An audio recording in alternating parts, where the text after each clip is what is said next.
Hello, this is a tarot reading for Gemini for the month of April. Dr. Shiny here. Thank you for returning if you are returning, and welcome if it's your first time. I have some introductory videos up if you are curious about how I approach the art of tarot reading or anything like that, or what you can hope to get out of this. I'm going to consider doing a mid-month reading to do 2 per month instead of just the 1. Please leave comments in the section or in the comments in the comment section to tell me if you think that you would like that, or if you kind of prefer just the 1 reading a month, or whatever. So I'm going to get straight into your reading. You have, for your current situation, the King of Wands. Now, the King of Wands is that's somebody who has a tremendous amount of willpower and is able to lead and influence others to do the right thing, to want to see this vision of the future that you have, to inspire others is really a good one. Because it's not always about commanding others and telling people what you want done. Sometimes it's about making people want to be better, right? So as opposed to the King of Swords, who might lead people by reasoning out with them and telling them what the best path is forward, the King of Wands would rule more by being such a good-hearted, great person that people want to follow your example, and people want to do what you want done. You know, they want to. They actively try to think about what you would like and act in a way that you would be likely to get it. You know, that kind of thing. What's crossing you, or the current situation, is feeling like the Hanged Man. And the Hanged Man is a card that indicates that it's time to self-reflect, to slow down, to stop, to suspend your action, to let other people act, to let the world act, you know, to let something else, a new time, come upon you instead of like chasing down a specific situation. And this is something that kind of goes with the King of Wands energy. This is saying, instead of really getting your hands dirty and doing something yourself, sometimes it's a better idea to give that idea to somebody else and watch them grow with it, you know? So this would be like if you had an idea for a song, but you know that you're not a good artist, right, or like a good musician or something like that. So instead of selfishly trying to keep that idea for yourself, which you might never have the ability to implement, the act of sacrificing it and giving it to somebody else who can actually develop it into something beautiful, it gives you back returns on a level that you can't even really, it's priceless. It's something that you can't even put a value on. Seeing your influence improve the lives of others gives you a sense of satisfaction and of peace that it's really hard to match. It's really hard to match. But to be able to do that, you also, you know, you can't pour out your cup for somebody else if you never fill it up. So a life lived in this way requires a balance and a cycle of time for me and time for them, time for me and time for them. And you have to continue that. And actually, it's funny because your future card, what's coming into your future as the result of what you're experiencing in the current situation and how you're living your life, it's going to be the need to sort of juggle 2 ideas for the future. Close one eye, close the other eye, you know, go back and forth. Multitask. And that's because you're going to have to actively move yourself out of me and into them. Out of me and into them. Think back and forth. This could be, you know, like you've got a child now that you constantly have to both take care of yourself and the child. And if you put all of your energy into taking care of the child, then you won't have any energy for yourself to rejuvenate yourself, keep yourself going, and you won't have as much energy for either of you, you know? So this is a situation that is teaching you that balance is important, right? That you have to remember everything in moderation, including moderation. Sometimes we need to pig out. There's that kind of thing too. It's just everything in moderation. You know that there is a level of anything that you can do, any action, which would be healthier than either doing it none or all the time. You know that. Besides maybe loving. But you have to go through a lot of hate to be able to learn how to love. So there's a catch-22 to everything. What got you here is the Knight of Swords. This is about having an idea that you really, really like to the point where you just instantly get there, but you weren't really thinking about the consequences. So that means that your goal has been to be this King of Wands character, and it's what you've sort of achieved, but you didn't recognize that in order for you to successfully navigate that lifestyle, it was going to require you to trust other people and to delegate things to them and to give ideas and opportunities for other people, right? So you wanted to be successful and famous or something like that, but maybe you hadn't really considered that it was going to be necessary for you to put just as much work into inspiring others as it is to expressing yourself, right? And so juggling those two things is tricky because a lot of us develop a process that's it's rooted in either selfishness or selflessness. And so when we find out that to make our art expressive or to make what we're doing make sense in the mind of another person, we have to flip-flop back and forth between methods that we didn't actually set out to achieve in the first place. You know, like taking care of yourself teaches your children how to take care of themselves. You know, so you have to remember that balance. You have to remember that sometimes acting as though you aren't as good of a person as you really are has a purpose. It has a teaching function for those around you. The foundation of the situation is the Eight of Cups, and the Eight of Cups is about a spiritual journey, right? And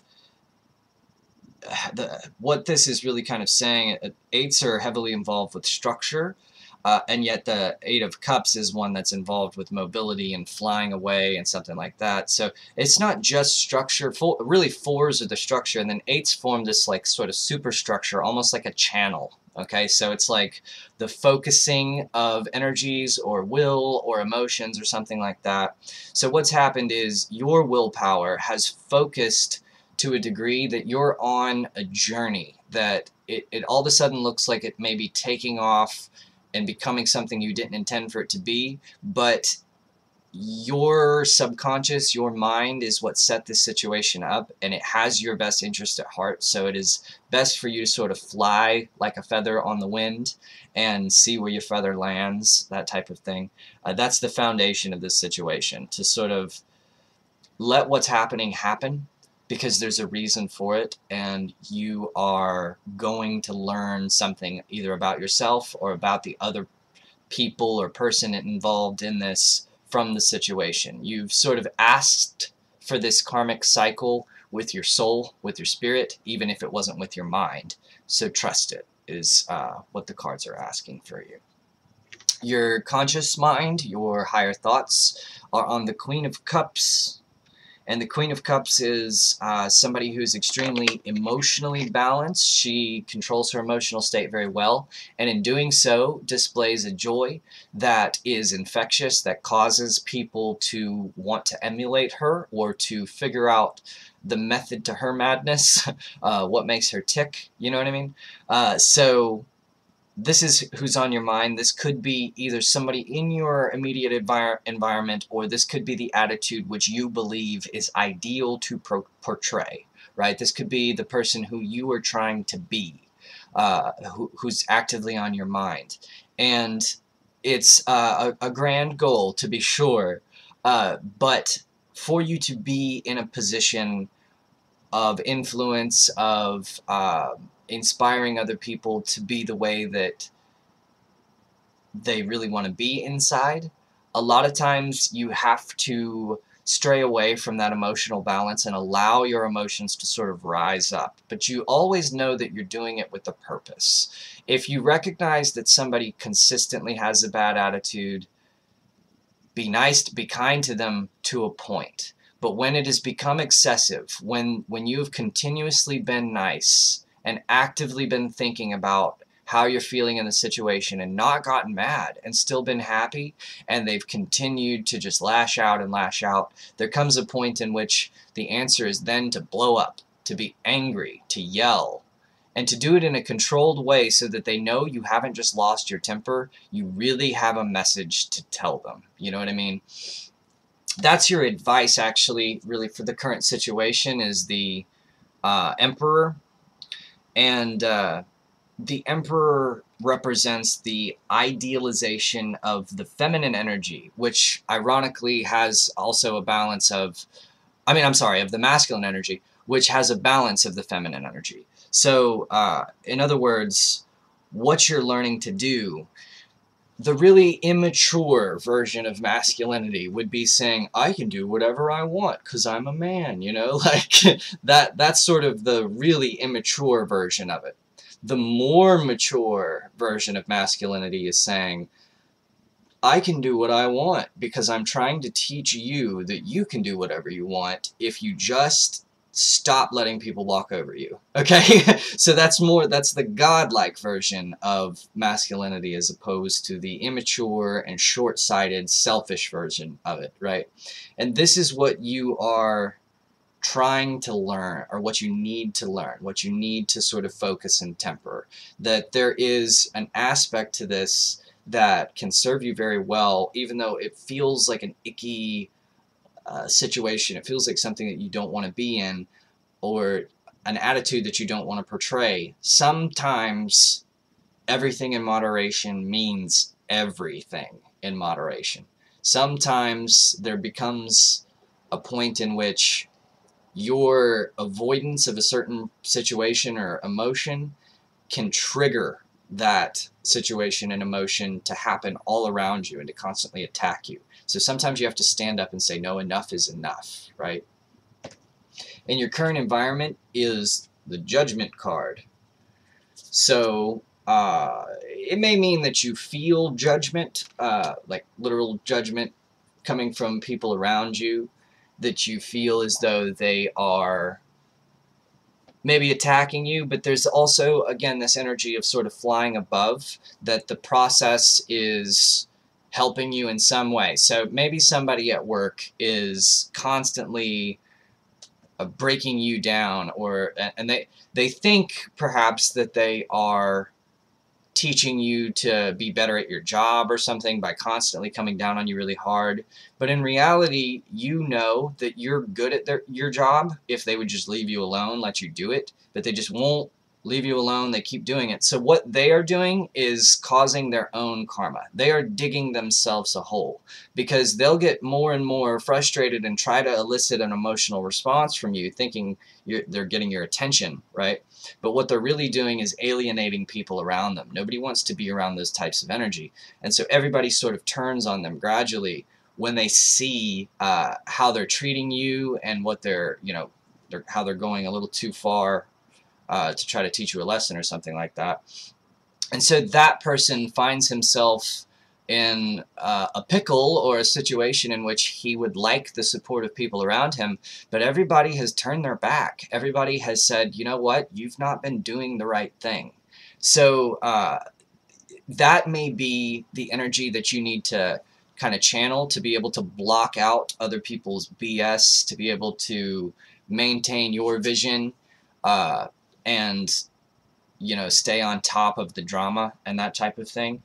It's just to know that if you handle the situation the right way, the way it should be handled, whatever that may be, it's going to work out. in the end. And so there, you can trust that. You can trust to do the right thing, to not have to take the quick and easy way out, because oftentimes the quick and easy way out is just a trap. It's all it is. It's just something that somebody else has figured out before you, and they want to see if they can fool you with it, you know. The Fears card is the Ace of Wands. So the Ace of Wands is a brand new idea, a brand new spark of inspiration or something like that. And what I'm getting with that is that you might have the type of personality, and this may be off base, but you might have the type of personality that once you come up with a new idea, you get a little bit frustrated when you don't get that idea all the way out. You feel as though every idea that you have should have some sort of purpose or something like that, or you should write it down, or somebody should know it. But in reality, you can let these ideas go. You can give them to other people. You can let them flow in and out of you freely. You can operate based on the moment, which sometimes is too small to fit huge grand scale ideas in, right?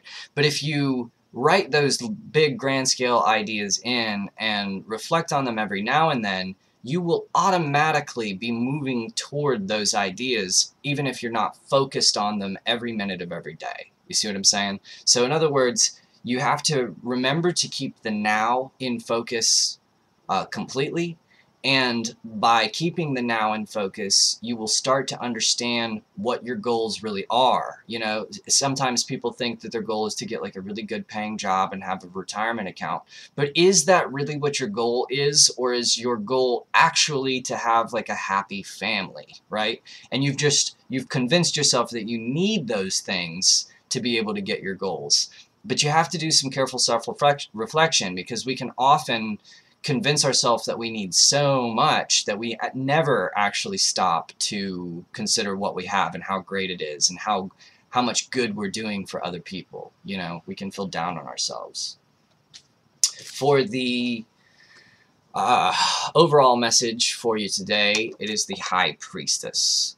So the High Priestess is the divine feminine. This is the sort of the overall situation that you're going through is tempering and bringing out your ability to use your intuition. So the reason that you are suspended in action, the reason that you're having to influence other people rather than just, you know, be straight about it in a way, is because that's what intuition allows you to sort of communicate with other people without talking to them directly. You know, it allows you to send signals and messages and send clear intentions to people subtly, so subtle that they're not immediately offended by it. You know what I mean? So if you have somebody who you think is your enemy and you come up and they look mad and angry, it's just going to make you think that they are your enemy. But if there's somebody you consider to be an enemy and they come up smiling, that's a little bit more difficult for you to understand, for you to see. You don't know if they're playing with you or trying to fool you or something like that. And so you disturb their stability. And when you disturb their stability, for a minute, they have to sit there and they have to think, well, what am I doing? You know, you make them hesitate. And when a person hesitates, it's because they should hesitate. Okay, if a person can hesitate, they should hesitate, because learning to not hesitate is something that only comes through continuous practice and learning all the different possible situations and things that could happen that could alter the scenario a little bit. You have to get this feeling, this intuition for how things go, and you have to keep it and build it over years and years and years to be able to trust it. At first, it doesn't work. At first, it's sort of a blank slate. You have to create it. You have to create this intuition. You have to learn how to trust your gut, right? When to trust it, when not to trust it. You have to understand that sometimes you'll feel a really, really intense emotion internally that is not meant to provoke an equally as intense action in the physical world, right? So sometimes you feel extremely angry, and that means that you should speak up for yourself, but it doesn't mean that you should like get a pitchfork and just try to stab the person, right? That's bad.